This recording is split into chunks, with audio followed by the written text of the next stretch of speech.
Hello students, तो आइए जो है स्टार्ट करते हैं इलेक्ट्रोकेमिकल सीरीज को। तो लास्ट वीडियो लेक्चर में जो है हमने डिस्कस किया था स्टैंडर्ड हाइड्रोजन इलेक्ट्रोड को, और उसके अलावा हमने अदर सेकेंडरी रेफरेंस इलेक्ट्रोड्स को भी डिस्कस किया था। अब अगर आपने ध्यान दिया होगा तो उसमें हमने बताया था कि एसएचजी की एक एप्लीकेशन में इलेक्ट्रोकेमिकल सीरीज का कंस्ट्रक्शन भी था। अब क्या कि उस पर्टिकुलर चीज पे अगर हम फोकस करें कि किस तरीके से इलेक्ट्रोकेमिकल सीरीज को कंस्ट्रक्ट किया जाएगा, तो बहुत सिंपल सा है कि हमें जिस पर्टिकुलर इलेक्ट्रोड का पोटेंशियल निकालना होता था हम उसको जो है एसएचजी के साथ कनेक्ट करते थे, और जो उससे सेल पोटेंशियल मिलता था, क्योंकि जब हम एसएचजी के साथ कनेक्ट करेंगे किसी को तो एक सेल बन जाएगा, और उस सेल का जो पोटेंशियल होगा उसका मैग्नीट्यूड जो है उस नॉन इलेक्ट्रोड के पोटेंशियल के बराबर होगा। जानते हैं क्यों होगा? क्लियर कट है, क्योंकि हमारा एसएचजी जो है उसका पोटेंशियल कितना होता है? जीरो। तो क्लियर कट है, हमने उसको एक्सप्लेन भी किया था कि किस तरीके से जो है उसके बराबर होने वाला है। अब क्या है कि जब इलेक्ट्रोकेमिकल सीरीज की बात करते हैं तो उसी मेथड से हमने जो है सभी इलेक्ट्रोड्स का जो है रिडक्शन पोटेंशियल निकाला, स्टैंडर्ड रिडक्शन पोटेंशियल निकाला, और उसको जब डिक्रीजिंग और इंक्रीजिंग ऑर्डर में हम लिखते हैं तो उससे एक हमारा जो है पूरा एक सीरीज क्रिएट होती है, और उसी पर्टिकुलर सीरीज को जो है हम बोलते हैं इलेक्ट्रोकेमिकल सीरीज। तो अगर हम इंट्रोडक्शन में डेफिनेशन वाइज लिखने की बात करें कि डेफिनेशन क्या लिखेंगे, तो हम लिखेंगे द अरेंजमेंट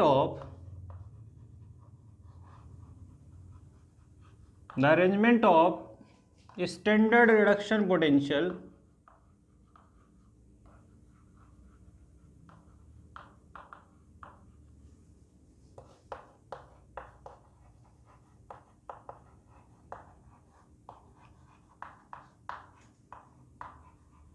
इलेक्ट्रोड्स,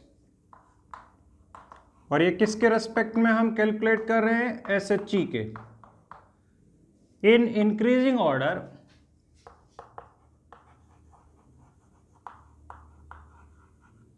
और डिक्रीजिंग ऑर्डर।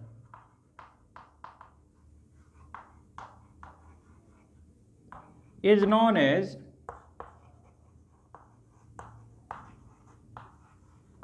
Electrochemical series.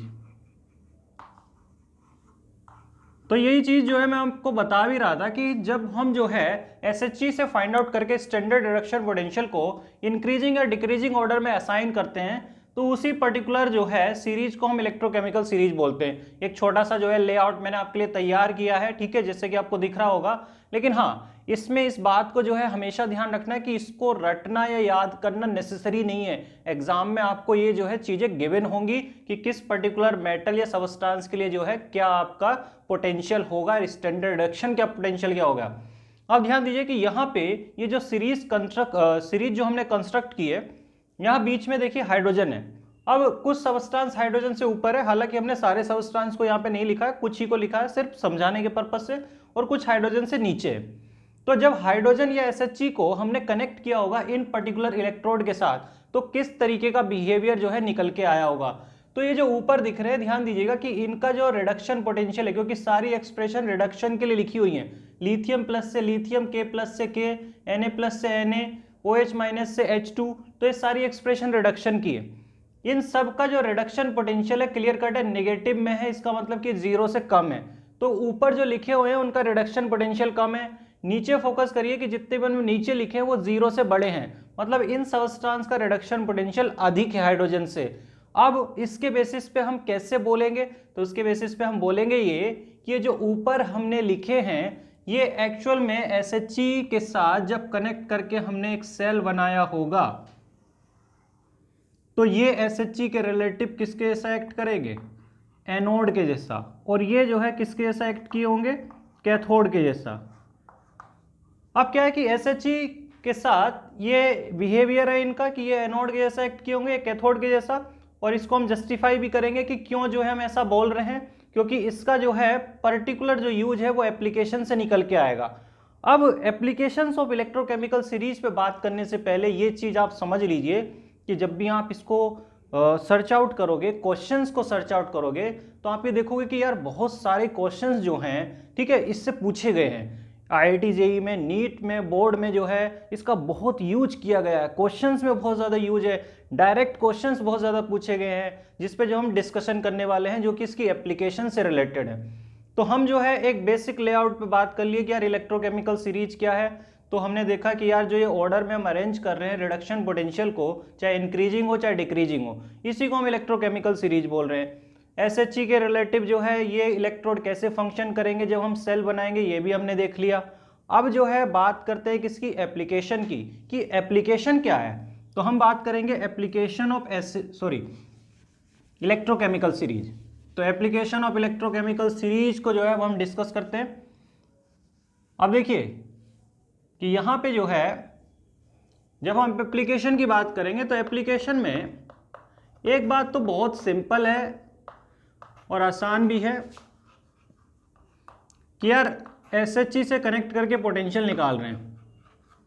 तो इसका मतलब ये है कि सबसे पहली चीज़ तो यही कि हमको यार पोटेंशियल ही मिल जा रहा है। यार इस टेबल को देखने से हमको किसी पर्टिकुलर सबस्टांस का, मेटल का, नॉन मेटल का रिडक्शन पोटेंशियल मिल जा रहा है। ठीक है, अब रिडक्शन पोटेंशियल मिल जा रहा है किसी इलेक्ट्रोड का, अगर वो किसी सेल का हिस्सा है तो डेफिनेटली हम जो है सेल का पोटेंशियल भी निकाल सकते हैं। तो क्लियर कट हमें दिख रहा है कि इस सीरीज की हेल्प से जो है हम इलेक्ट्रोड्स के पोटेंशियल निकाल पा रहे हैं, और वो जो है फर्दर हमें हेल्प करेगा किसको निकालने में, सेल पोटेंशियल को निकालने में।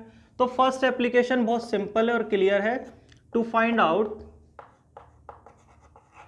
Find out electrode potential.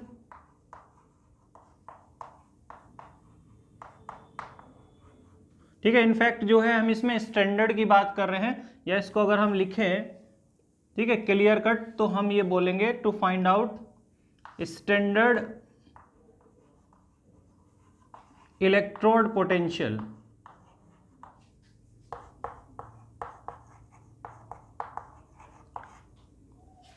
और वो जो है which will help to find out cell potential. अब देखिए इलेक्ट्रोड पोटेंशियल निकाल लिया तो सेल पोटेंशियल मिल जाएगा। तो क्लियर कट हमें पता है कि क्या जो है इसका पर्टिकुलर यूज है। अब इसके साथ साथ जो है एक चीज हम इससे और जोड़ सकते हैं कि हमें यह पता है कि डेल्टा जी जो है बराबर होता है किसके, minus N F E naught के, अगर डेल्टा जी नॉड। और ऐसी कंडीशन में जो ई नॉड की वैल्यू है वो ये डिसाइड कर देगी कि हमारा जो है हाफ शेल रिएक्शन या सेल रिएक्शन स्पॉन्टेनियस है कि नॉन स्पॉन्टेनियस है। क्यों? क्योंकि अगर डेल्टा जी जो है अगर हम बात करें नेगेटिव है, तो पहले से यहाँ नेगेटिव लगा हुआ है, क्लियर कट दिख रहा है, तो उसके लिए ई नॉट क्या होना चाहिए, ग्रेटर देन 0। और अगर डेल्टा जी पॉजिटिव आ जा रहा है तो ई नॉट की जो है वैल्यू क्या होनी चाहिए, लेस देन 0। तो हमें क्लियर कट है कि डेल्टा जी नॉट जो है वो किस तरीके से एसोसिएटेड है, किससे, ई नॉट सेल से। तो हम आसानी से पता कर सकते हैं उसको देख के कि किस हाफ सेल को हम स्पॉन्टेनियस बोलेंगे और किस हाफ सेल को नॉन स्पॉन्टेनियस बोलेंगे। कौन सी सेल रिएक्शन स्पॉन्टेनियस होगी, कौन सी सेल रिएक्शन नॉन स्पॉन्टेनियस होगी। तो इसके बेसिस पे हम कंपेयर कर सकते हैं, बता सकते हैं। तो पहली एप्लीकेशन आपको समझ में आई, पहली एप्लीकेशन है उनको निकालना पोटेंशियल को, और उसके साथ साथ स्पॉन्टेनिटी बताना किसी भी पर्टिकुलर हाफ सेल का या फुल सेल रिएक्शन का। क्लियर कट है, ये पहली एप्लीकेशन है। अब जो है दूसरी एप्लीकेशन पे डिस्कशन करते हैं। ठीक है, तो इसको आप नोट करते रहें।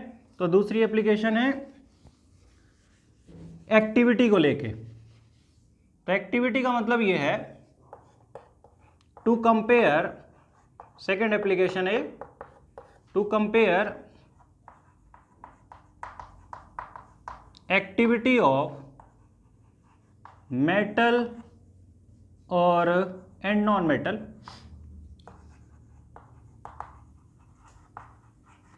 अब देखिए ये बहुत इंपॉर्टेंट पार्ट भी है और ये बहुत इंटरेस्टिंग भी है कि जैसे आपने बहुत पहले से सुनते आ रहे हो, यार इस मेटल को इसके सॉल्यूशन में डिप करेंगे तो इसको डिस्प्लेस कर देगी या ये नहीं करेगी। ये हमें पता कैसे चलेगा, किस तरीके से जो हमें पता चलने वाला है। वैसे नॉन मेटल के बिहेवियर को लेके भी कि कौन किसको सॉल्यूशन से डिस्प्लेस कर देगा, कौन नहीं कर पाएगा, ये चीज़ें हमको कैसे पता चलेंगी, कैसे पता चलने वाला है।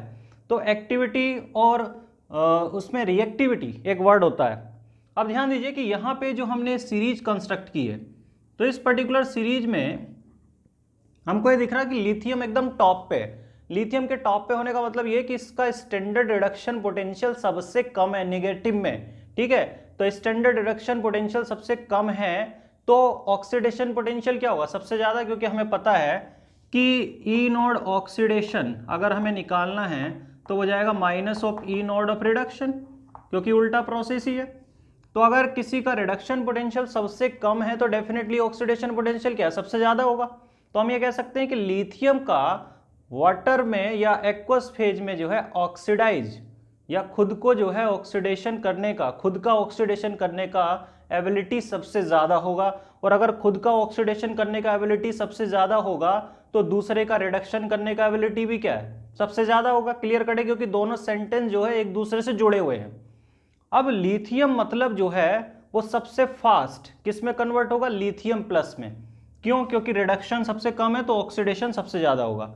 अब ध्यान दीजिए कि यहाँ पे हम बोल रहे हैं कि लिथियम जो है वो सबसे जो है ज़्यादा एबिलिटी रख रहा है किस में कन्वर्ट होने की, लिथियम प्लस में। अब पीछे जरा थोड़ा सा फ्लैशबैक में जाइए, तो फ्लैशबैक में जाएंगे तो आपने पढ़ा होगा कि यार कि पोटेशियम जो है वो सबसे ज़्यादा इलेक्ट्रोपॉजिटिव मेटल है, वो सबसे जो है ज़्यादा टेंडेंसी रखता है किस में कन्वर्ट करने की, के प्लस में। तो यहाँ पे प्रोसेस हम ये बात कर रहे हैं कि लिथियम जो है कन्वर्ट हो lithium plus after losing electron, के कन्वर्ट हो के प्लस आफ्टर लूजिंग इलेक्ट्रॉन। तो अभी तक तो ये पढ़ा था कि ये जो है वो ज़्यादा होता है सबसे ज़्यादा, लेकिन यहाँ पे देख रहे हैं कि ये जो है वो सबसे ज़्यादा निकल के आ गया। ऐसा कैसे हो गया? तो जब हम इस पर्टिकुलर कॉन्सेप्ट पे बात करेंगे कि यार ये एक्टिविटी लिथियम की पोटेशियम से ज़्यादा कैसे आ गई, क्या रीज़न है कि लिथियम की एक्टिविटी पोटेशियम से ज़्यादा। तो रीज़न ये है कि यहाँ पे चीज़ों को जो है स्टडी किया जा रहा है किसमें, एक्वस फेज में।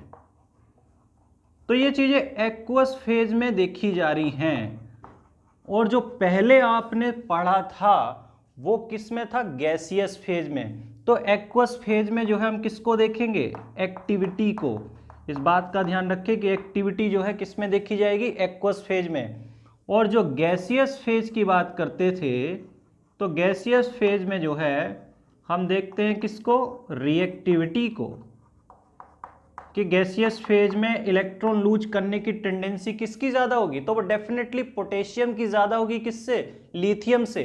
लेकिन हाँ, इन एक्वस फेज जब बात करेंगे तब एक्टिविटी की बात होगी, और एक्टिविटी के केस में लिथियम का इलेक्ट्रॉन लूज करने का टेंडेंसी ज़्यादा होगा किससे, पोटेशियम।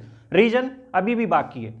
अब रीजन क्या है, ठीक है, अब रीजन ये है कि जब हम एक्टिविटी की बात करते हैं या पोटेंशियल की, तो जो पोटेंशियल है वो दो चीज़ों पर डिपेंड कर रहा है। तो potential depends on, one is ionisation energy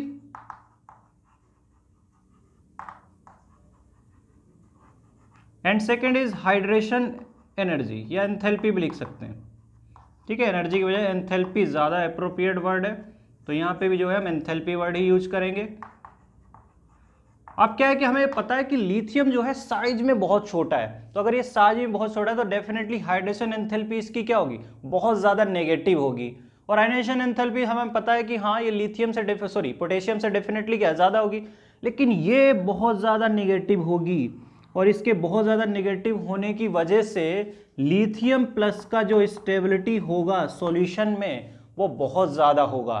तो यही कारण है कि हाइड्रेशन एंथैल्पी बहुत अधिक रहती है किसके लिए, लिथियम प्लस के लिए। इसलिए जो है सॉल्यूशन में लिथियम की एक्टिविटी पोटेशियम से अधिक आ रही है। तो ध्यान दीजिएगा कि यहाँ पे जब एक्टिविटी डिस्कस कर रहे हैं तो एक्टिविटी में जो है जो हमारा पोटेंशियल है वो दो चीज़ों पे डिपेंड कर रहा है। जब नेचर की बात करेंगे तो नेचर में एक तो आयनाइजेशन एंथैल्पी और दूसरा हाइड्रेशन एंथैल्पी है, तो आयनाइजेशन के साथ साथ हाइड्रेशन एंथैल्पी को भी काउंट करना होगा। और जिसका हाइड्रेशन का मतलब है कि वाटर जब उसको चारों तरफ से घेरता है, आई होप आपको पता होना चाहिए, लेकिन फिर भी मैं बता दूं कि हाइड्रेशन में वाटर इसको चारों तरफ से घेर के हाइड्रेट करता है, तो इस टेंडेंसी की बात कर रहे हैं। तो ये एबिलिटी जिसकी जितनी ज़्यादा होगी, जितनी ज़्यादा एनर्जी रिलीज करेगा हाइड्रेशन एंथैल्पी के रूप में, उसकी स्टेबिलिटी उतनी अधिक होने वाली है, और डेफिनेटली जो है सॉल्यूशन के फेज में उसकी एक्टिविटी को वो सपोर्ट करता है।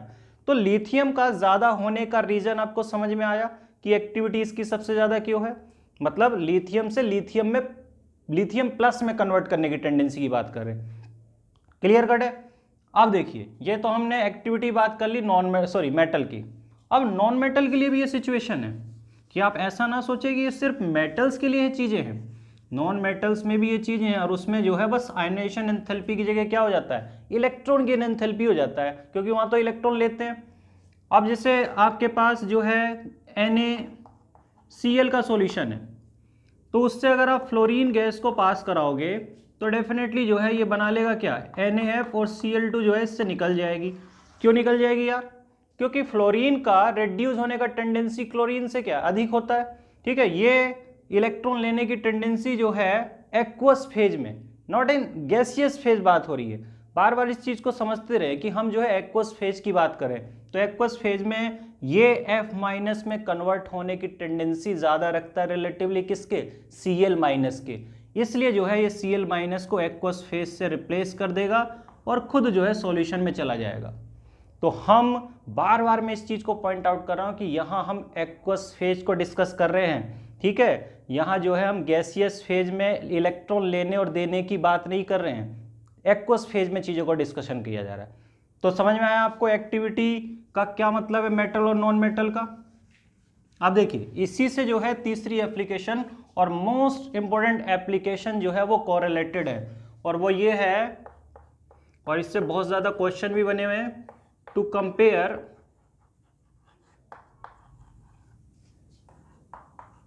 ऑक्सीडाइजिंग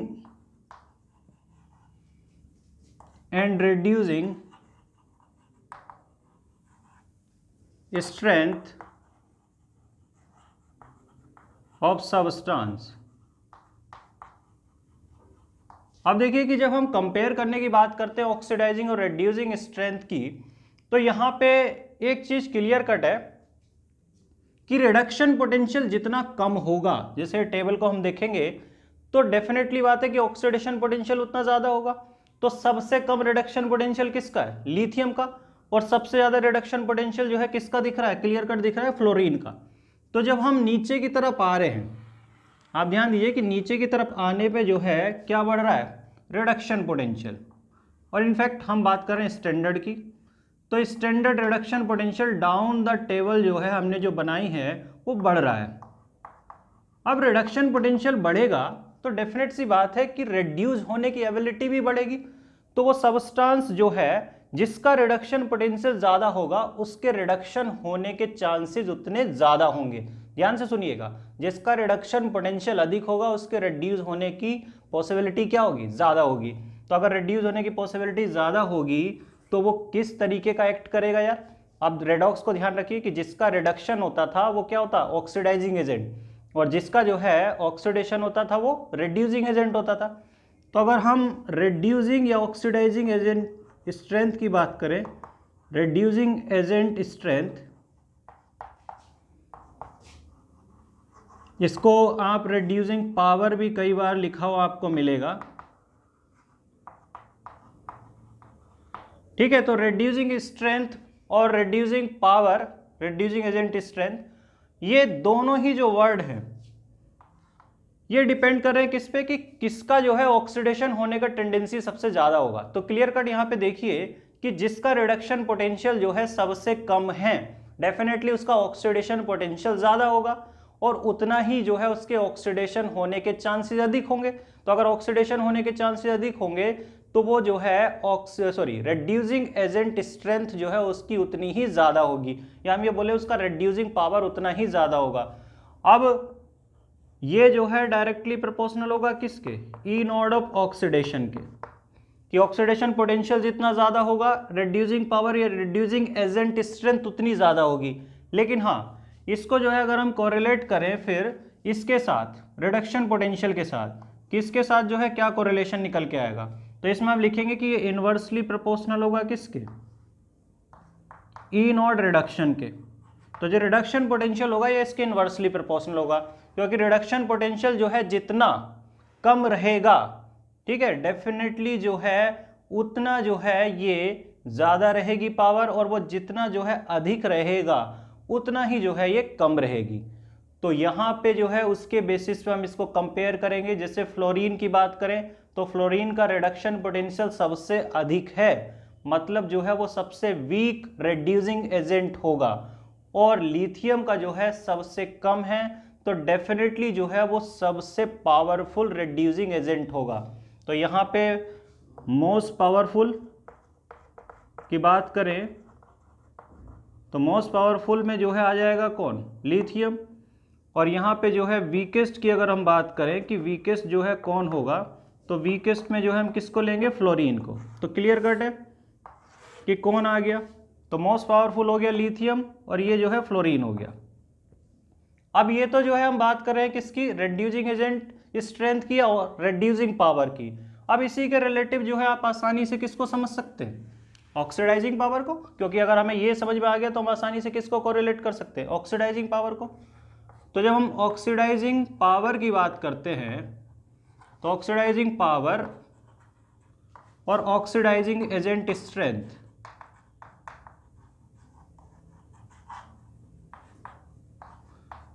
तो इसको जब लेंगे तो यहां पे ध्यान दीजिए कि यहां पे सिचुएशन एकदम उल्टी होगी। मतलब हम बात कर रहे हैं उस नेचर की जिसमें उसका रिडक्शन होने की टेंडेंसी ज्यादा हो, क्योंकि जिसका रिडक्शन ज्यादा होगा वो ऑक्सीडेशन करने की, दूसरे सबस्टेंस का ऑक्सीडेशन करने की एबिलिटी उतने ज्यादा रखेगा। इसलिए जो है हम क्या वर्ड यूज करें, oxidising agent strength.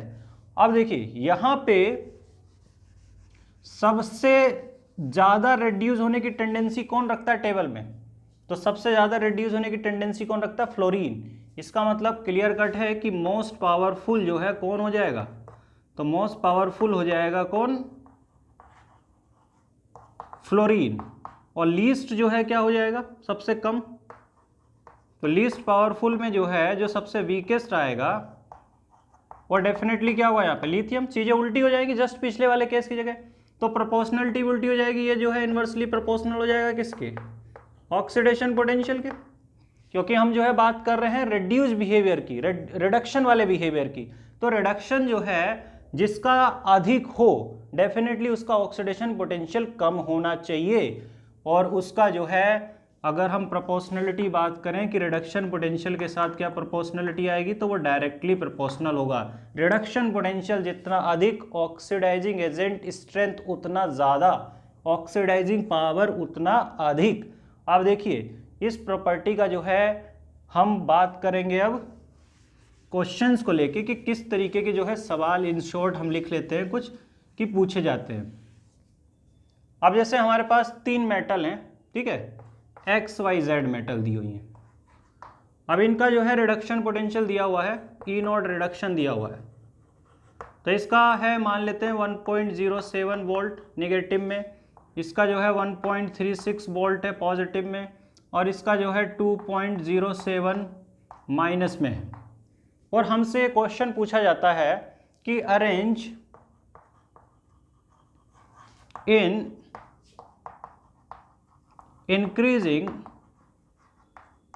Order of reducing power. ध्यान दीजिएगा सवाल के स्टेटमेंट पे फोकस करिएगा कि रिड्यूसिंग पावर के इंक्रीजिंग ऑर्डर में अरेंज करना, मतलब जिसकी सबसे कम है उसको पहले लिखना है, उसके बाद उससे अधिक और फिर सबसे अधिक। अब हमें पता है कि रिड्यूसिंग पावर जो है वो रिडक्शन पोटेंशियल के इनवर्सली प्रोपोर्शनल होती है। क्या होती है, इनवर्सली प्रोपोर्शनल। इसका मतलब जिसका सबसे कम होगा उसका रिड्यूसिंग पावर सबसे अधिक होगा। तो ध्यान दीजिए कि सबसे कम किसका है, Z का, ठीक है। अब उससे अधिक किसका है, X का, और सबसे अधिक किसका है, Y का। तो सबसे अधिक इसका है तो इसका मतलब सबसे कम इसकी होगी, तो Y का रिड्यूसिंग पावर सबसे कम होगा, उससे अधिक किसका होगा, X का, और उससे अधिक जो है किसका होगा, Z का। तो क्लियर कट है कि कुछ इस तरीके का ऑर्डर आएगा। और ऐसे आपको बहुत सारे सवाल मिल जाएंगे, ठीक है। इसमें कुछ नहीं होता, सिर्फ हमको जो है एक जनरल ट्रेंड जो है इसको ध्यान रखना होता है। अब सवाल जो है हम और डिस्कस करेंगे, पहले हम इसकी एप्लीकेशंस को कंप्लीट कर लेते हैं। तो एप्लीकेशंस में 2 और एप्लीकेशंस हैं, ठीक है। एप्लीकेशन नंबर 4 की जब हम बात करेंगे तो इसमें इलेक्ट्रोलाइसिस टू प्रिडिक्ट और डिसाइड प्रोडक्ट ऑफ इलेक्ट्रोलाइसिस। मतलब ये कि जब हम इलेक्ट्रोलाइसिस पढ़ेंगे आगे चल के फैराडे वाला, तो उसमें जो है जब हमें ये डिसाइड करना होगा कि प्रोडक्ट क्या होने वाले हैं, तो प्रोडक्ट के लिए जो है हम इसी इलेक्ट्रोकेमिकल सीरीज का यूज करेंगे।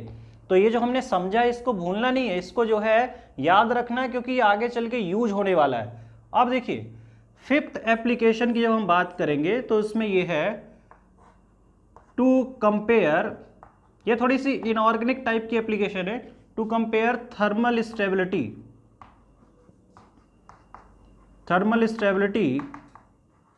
Of metal oxide. अब यहां पे देखिए कि thermal stability of metal oxides की जब बात करते हैं तो ये बहुत ही इंपॉर्टेंट पार्ट भी है इनऑर्गेनिक पॉइंट ऑफ व्यू से। क्यों? क्योंकि ऑक्सीजन के साथ जब कोई मेटल जुड़ेगी तो वो डेफिनेटली इलेक्ट्रॉन देगी, क्योंकि ऑक्सीजन तो इलेक्ट्रॉन लेता है। तो जैसे कोई भी नॉन मेटल है कि जिसमें हमने उसका फॉर्मूला जो है लिख दिया इस तरीके का, ठीक है। अब ऑक्सीजन तो इलेक्ट्रॉन लेगा ही, मतलब मेटल पॉजिटिव में होगी। तो मेटल पॉजिटिव में तो इसका मतलब मेटल का इलेक्ट्रॉन देने का टेंडेंसी अधिक होना चाहिए। तो अगर मेटल का इलेक्ट्रॉन देने का टेंडेंसी अधिक नहीं हुआ तो डेफिनेटली फिर जो है उस पर पॉजिटिव चार्ज स्टेबल नहीं होगा, तो ऐसे में उसकी ऑक्साइड भी स्टेबल नहीं होगी। तो यही चीज तो हमें समझनी है।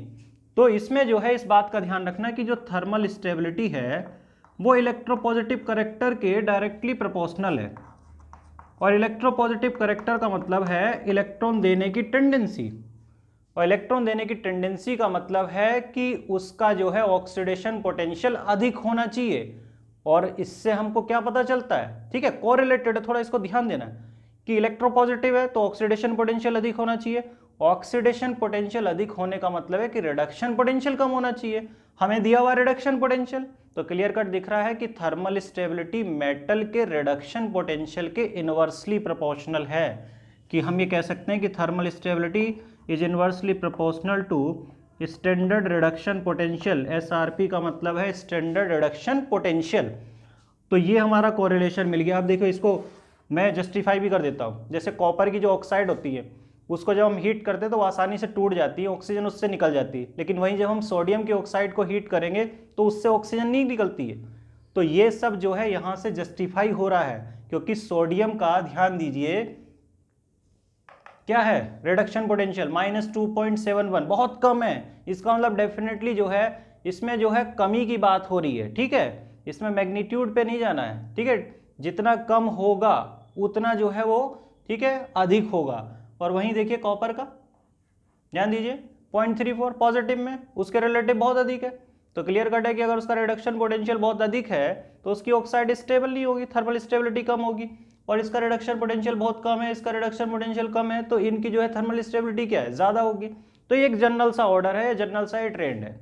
तो क्लियर है आपको, ये एप्लीकेशंस आपको ध्यान रहेगी। अब जो है इसको हटा के हम बात करते हैं कुछ क्वेश्चंस पे, ठीक है, कि किस तरीके के क्वेश्चंस एग्जाम में पूछे जाते हैं या पूछे गए हैं। तो आइए जो है इस पर्टिकुलर क्वेश्चन को सॉल्व कर लेते हैं। अब इस पर्टिकुलर क्वेश्चन को आप ध्यान से थोड़ा पढ़ लीजिए। इसमें जो है आपको कई सारी इंफॉर्मेशन दी हुई है कि इसका रिडक्शन पोटेंशियल, इसका रिडक्शन पोटेंशियल, इसका और इसका, ठीक है, 4 का दिया, और इसके बाद जो है 5 में एक एडिशनल इंफॉर्मेशन भी दी है। और पूछा ये गया है हमसे कि क्वांटिटेटिव एनालिसिस के बारे में, किसके, FeNO3 के होल्ट्राइज के, मतलब कि आपको फेरस नाइट्रेट का क्वांटिटेटिव एनालिसिस करना है। क्वांटिटेटिव एनालिसिस का मतलब है कि इसकी क्वांटिटी पता करनी है।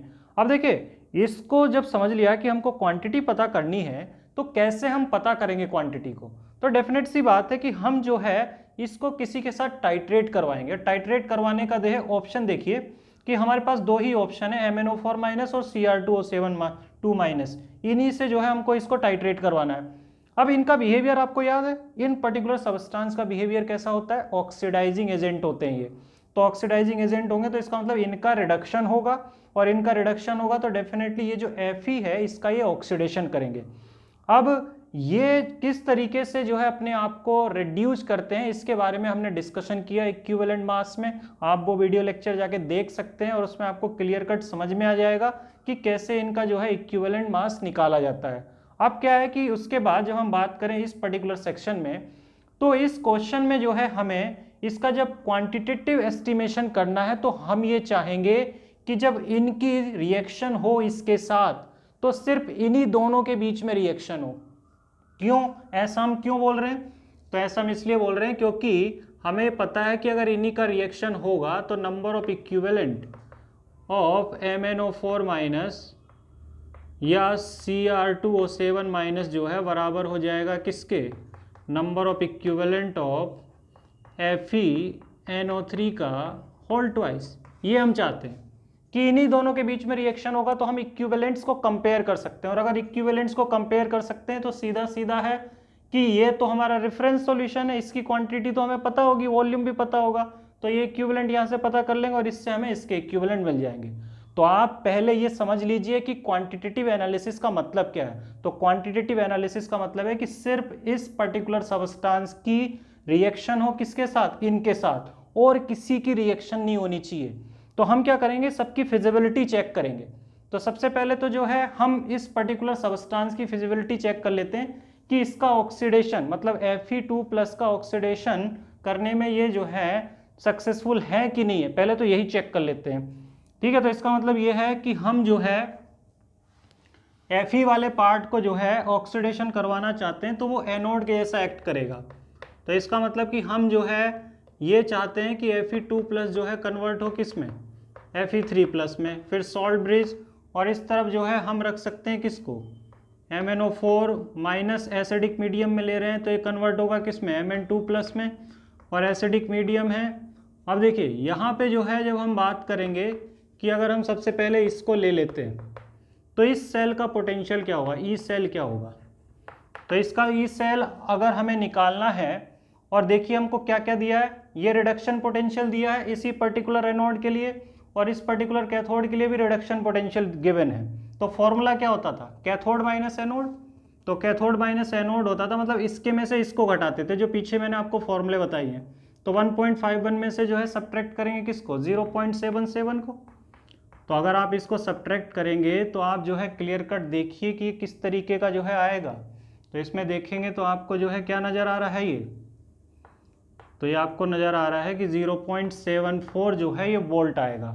तो 0.74 वोल्ट जो है वो डेफिनेटली जो है वो क्या है, जीरो से बड़ा है। तो अगर ये जीरो से बड़ा है तो डेल्टा जी क्या होगा, लेस देन जीरो। इसका मतलब स्पॉन्टेनियस रिएक्शन है। तो ये जो है सेल स्पॉन्टेनियस है। अगर ये स्पॉन्टेनियस सेल है तो MnO4 जो है आसानी से किसका ऑक्सीडेशन कर सकता है, इस पर्टिकुलर सब्सटेंस का। अब जो है चेक कर लेते हैं दूसरे पर्टिकुलर हाफ को भी, कि अगर हम इसकी जगह पे जो है ले लें किसको, Cr2O7 2- को, तो उसको भी देख लेते हैं कि क्या वो इसका ऑक्सीडेशन करने में जो है सक्सेसफुल है। तो उसको जब हम लिखेंगे, ध्यान दीजिए कि Cr2O7 2- और Cr3+ और H+, तो यहाँ पे सेम सिचुएशन है, ये कैथोड हो गया, ये एनोड हो गया, तो ई सेल निकाल लेते हैं। तो ई सेल में जो है हमें क्या करना होगा, 1.33 में से जो है माइनस करना होगा किसको, 0.77 को। तो इसको जब हम फिर से निकालते हैं तो क्लियर कर देखिए कि ये जो है कितना आ गया, 0.56 वोल्ट, ये कुछ इतना निकल के आ रहा है। इसका मतलब यहाँ पे भी जो ई सेल है वो ग्रेटर देन जीरो है, डेल्टा जी जो है लेस देन जीरो होगा। तो ये भी एक स्पॉन्टेनियस सेल रिएक्शन है। मतलब जो भी ऑक्सीडाइजिंग एजेंट हम ले रहे हैं दोनों ही Fe2+ का ऑक्सीडेशन कर सकते हैं। तो ये हमारा तो कॉन्सेप्ट क्लियर हो गया कि यार हम जो है इनको ले सकते हैं आसानी से। लेकिन इसके बाद उधर भी देखिए कि सॉल्यूशंस भी दिए हुए हैं। अब जरा उनको भी देख लेते हैं कि यार उनका क्या रोल है। तो उनका रोल जो है वो ये है कि जैसे मैंने शुरू में बोला कि सिर्फ हम ये चाहेंगे कि ये जो सबस्टेंस हम ले रहे हैं सिर्फ इसी का ऑक्सीडेशन करें, किसी और का ना करें। तो हम जो है जो बाकी और प्रेजेंट है उनको भी देख लेते हैं कि यार उनका तो ऑक्सीडेशन नहीं कर देंगे। तो उसमें जो है हमारे पास जब HCl लेंगे तो सॉल्यूशन में क्या होगा, Cl- होगा। तो Cl- का ऑक्सीडेशन कर पाएगा कि नहीं, ये दोनों पहले तो इसको चेक कर लेते हैं। तो Cl- is converted into Cl2। अगर ये एनोड हो और ये कैथोड हो तो ई सेल क्या आएगा, तो ई सेल आ जाएगा, इसका मतलब 1.33, और इसका देखिए कितना दिया हुआ है, 1.36 दिया हुआ है। तो क्या आ जा रहा है, ये -0.03 वोल्ट आ जा रहा है। मतलब ये ई सेल आ गया नेगेटिव, तो डेल्टा जी जो है वो क्या आ गया, पॉजिटिव। इसका मतलब क्लियर कट है कि Cr2O7 Cl- का ऑक्सीडेशन नहीं कर सकता क्योंकि ये नॉन स्पॉन्टेनियस हो गया। मतलब कि ये जो ऑप्शन है, ठीक है, Cr2O7 can be used in HCl, ये करेक्ट हो गया। क्यों हो गया, क्योंकि HCl में जब लेंगे तो ये सिर्फ Fe2+ का करेगा, Cl- का नहीं करेगा। तो ये करेक्ट ऑप्शन है, लेकिन हमें रॉन्ग स्टेटमेंट निकालना है। तो ये राइट स्टेटमेंट है। अब देखिए ये राइट स्टेटमेंट है। अब इसके बाद हम Cr2O7 पे जो है सल्फेट आयन को भी इसमें इंक्लूड कर लेते हैं कि अगर इस सल्फेट आयन का ऑक्सीडेशन करवाना चाहेंगे तो क्या आएगा। तो इसमें जो है अगर हम इसको एनोड बना लें, इसको कैथोड बना लें, तो पोटेंशियल क्या निकल के आएगा उस सेल का। तो इसमें जो है 1.33 में से जो है किसको सब्ट्रैक्ट करना होगा, 2.05 को मैं क्लियर कर दिया है 2.05। तो लिखने का या कैलकुलेट करने का जरूरत नहीं है, साफ साफ दिख रहा है कि ई सेल लेस देन 0 है, तो डेल्टा जी क्या होगा, ग्रेटर देन 0। मतलब ये भी नॉन स्पॉन्टेनियस होने वाला है, मतलब ये है कि सल्फेट आयन का ऑक्सीडेशन ही नहीं कर पाएगा। मतलब ये भी हमारा क्या है, राइट स्टेटमेंट है, क्योंकि हम इसका यूज कर सकते हैं, क्योंकि ये Fe2+ का ऑक्सीडेशन ही करेगा और जो सल्फेट हमारा सॉल्यूशन में प्रेजेंट है उसका ऑक्सीडेशन नहीं होने वाला है। अब देखिए इसके बाद जो है हम MnO4 वाले पे एक हमारा पार्ट बचा है, मतलब ये HCl में और दूसरा H2SO4 में। तो अगर हम ऑक्सीडाइजिंग एजेंट के रूप में MnO4 को लेंगे तब क्या क्या हमें मिलेगा। तो MnO4 माइनस जो है हमें पता है कि ऑक्सीडाइजिंग एजेंट है और कन्वर्ट होगा किस में, Mn2+ में और एसिडिक मीडियम में। अब ये कैथोड है, ये एनोड है, ई सेल निकालो। ई सेल के लिए same formula, cathode minus anode, क्योंकि सारे तो रिडक्शन पोटेंशियल दिए हुए हैं। तो मतलब 1.51 में से हमें किसको घटा देना है, 2.05 को। डायरेक्ट दिख रहा है यार, क्या दिख रहा है कि ई सेल जो है वो क्या है, लेस देन 0 है, तो डेल्टा जी जो है वो क्या हो जाएगा, ग्रेटर देन 0। मतलब ये जो सेल कंस्ट्रक्ट करेंगे ये डेफिनेटली क्या होगा, नॉन स्पॉन्टेनियस होगा। इसका मतलब कि KMnO4 की जब बात करेंगे तो वो भी सल्फेट का ऑक्सीडेशन नहीं कर सकता, सिर्फ किसका करेगा, Fe का। और यही हमें चाहिए कि सिर्फ Fe का ही हो, सॉल्यूशन में जो और आयन पड़े हैं उनका ऑक्सीडेशन ना हो। तो ये भी जो है राइट स्टेटमेंट हो गया भाई, तीनों तो राइट हो गए। अब देखिए इससे क्लियर हो जाता है कि इनकरेक्ट या रॉन्ग स्टेटमेंट क्या होने वाला है, लेकिन फिर भी उसको चेक कर लेते हैं, ठीक है, लास्ट वाले को। तो अब जो है यहाँ पे अगर हम ले लें Cl माइनस Cl2 ये वाला, अब देखिए ये एनोड बना लें और इसको कैथोड बना लें, तो ई सेल क्या निकल के आएगा। तो ई सेल में 1.51 माइनस 1.36, क्लियर कट है, ये ऐसा आएगा। तो इससे जो है साफ साफ हमें दिख रहा है कि ये जो है नियरली कितना आएगा, 0.15 वोल्ट, जो कि क्या है, पॉजिटिव है। तो अगर ई सेल पॉजिटिव है तो डेल्टा जी के बारे में क्या कह सकते हैं, डेल्टा जी जो है डेफिनेटली क्या होगा, लेस देन 0। मतलब ये जो हमारा सेल हमने इन दोनों को मिला के बनाया वो एक स्पॉन्टेनियस सेल है। मतलब कि इस पर्टिकुलर ऑप्शन की अगर हम बात करेंगे तो इस ऑप्शन में MnO4 माइनस जो है Cl माइनस का भी ऑक्सीडेशन करेगा और Fe2+ का भी करेगा, और ये हम नहीं चाहते हैं, क्योंकि हमको क्या करना है, क्वांटिटेटिव एनालिसिस करना है। और क्वांटिटेटिव एनालिसिस में हम ये चाहेंगे कि सिर्फ किसका ऑक्सीडेशन हो, Fe2+ का, ताकि हम डायरेक्टली इक्वेट करके उसकी क्वांटिटी निकाल लें इक्विवेलेंट के अकॉर्डिंग। तो यहाँ Cl माइनस को भी कर दे रहा, तो इसका मतलब ये जो है हमारा क्या होगा, रॉन्ग स्टेटमेंट, जो हम अल्टीमेटली फाइंड आउट करना चाह रहे थे। पता चल गया कि हमें जो इस क्वेश्चन को किस तरीके से सॉल्व करना है, और इस समय ये भी पता चल गया कि ऐसे सवाल भी हम सॉल्व कर सकते हैं कि वो स्पॉन्टेनियस सेल है कि नॉन स्पॉन्टेनियस सेल है। क्लियर है। अब देखिए इस क्वेश्चन को हटा के लास्ट में जो है एक टाइप बचता है जिसको आप देख लीजिए, और वो है डिस्प्लेसमेंट को लेके। तो डिस्प्लेसमेंट को लेके क्या है कि मान लीजिए हमारे पास 3 पर्टिकुलर सबस्टेंस दिए हैं, वो XYZ, इनका E0 रिडक्शन दिया हुआ है, इसका 1.51 वोल्ट दिया हुआ है, इसका -2.01 वोल्ट दिया हुआ है, इसका 0.0 वोल्ट दिया हुआ है। अब हमारे पास एक सॉल्यूशन है किसका, Z का, और Z की सॉल्ट का। तो सॉल्ट सॉल्यूशन ऑफ Z, और हमने एक स्ट्रिप इसमें पुट की है, और स्ट्रिप दोनों की हो सकती है, X और Y की। तो हमें यह पता है कि रिड्यूसिंग पावर रिडक्शन पोटेंशियल के इनवर्सली प्रोपोर्शनल होता है। तो इसका मतलब जिसका रिडक्शन पोटेंशियल सबसे कम होगा उसकी रिड्यूसिंग पावर सबसे ज़्यादा होगी। तो रिड्यूसिंग पावर का क्या ऑर्डर होगा बता दीजिए जरा। तो सबसे कम किसका है, Y का, ठीक है। उसके बाद जो है कौन आएगा, Z, और सबसे कम में जो है कौन आएगा, X, क्योंकि इसका रिडक्शन पोटेंशियल सबसे अधिक है तो रिड्यूसिंग पावर सबसे कम होगी। तो इससे हम ये भी कह सकते हैं कि सबसे ज़्यादा ऑक्सीडाइज करने की सबसे ज़्यादा ऑक्सीडेशन इसका होने का टेंडेंसी है, उससे कम जो है ऑक्सीडेशन इसका होगा, और सबसे कम ऑक्सीडेशन होने की टेंडेंसी इसकी है। तो अगर हम जेड के सॉल्यूशन में एक्स को रखते हैं, तो हम ये जानना चाहते हैं कि क्या एक्स जेड को डिस्प्लेस कर सकता है, उसके आयन को डिस्प्लेस कर सकता है। आयन को डिस्प्लेस करने का मतलब उसको रिड्यूस करे। अब देखिए ये तो खुद रिडक्शन पोटेंशियल सबसे ज़्यादा लेके बैठा है, तो इसका मतलब इसका तो रिडक्शन होना चाहिए था, तो ये क्या किसी का ऑक्सीडेशन करेगा। तो हम क्लियर कट कह सकते हैं कि एक्स जो है विल नॉट डिस्प्लेस जेड। अब देखिए इसके बाद जो है हम बात करते हैं y को, अगर हम डिप करते हैं तो साफ साफ दिख रहा है कि y का जो है ऑक्सीडेशन में जाने का टेंडेंसी सबसे ज़्यादा है, तो इसलिए वो z को आसानी से डिस्प्लेस कर सकता है। तो हम कह सकते हैं कि y will displace z। Clear है कि क्या हमने इसमें किया। तो इस तरीके के सवाल जो है आपसे पूछे जा सकते हैं और इन्हीं क्वेश्चंस पे जो है आपको और वर्कआउट करना है। ठीक है, तो हमने जो इसमें डिस्कशन किया है उसको जो है आपको ध्यान में रखना, ये आगे आपको जो है और काम आएगा।